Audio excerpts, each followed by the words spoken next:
বেনাজির কে ঢাকায় বাংলাদেশে ফিরিয়ে এনে তার বিচার কাজ এখানে সম্পন্ন করা যাবে। আরব আমিরাতের আইন অনুযায়ী তাদের কোর্ট সেইভাবে তাদের লিগ্যাল প্রসেসে কাজ চলছে, সেখানে জামিন পেয়ে থাকতে পারেন। কিন্তু বাংলাদেশ সরকারের সাথে সংযুক্ত আরব আমিরাতের সরকারের যে যোগাযোগ চলছে এবং কাগজপত্র আদান প্রদান হয়েছে। তারা কিছু তথ্য আমাদের কাছ থেকে স্পেসিফিক জানতে চেয়েছে স্বরাষ্ট্র মন্ত্রণালয় এবং পররাষ্ট্র মন্ত্রণালয়ের কাছ থেকে।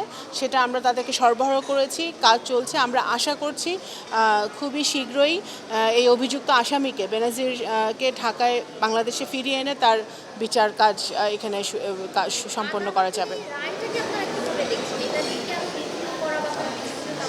সেটা তো আমরা তো সংযুক্ত আরব আমিরাতের আইন অনুযায়ী তারা ব্যবস্থা নিচ্ছে।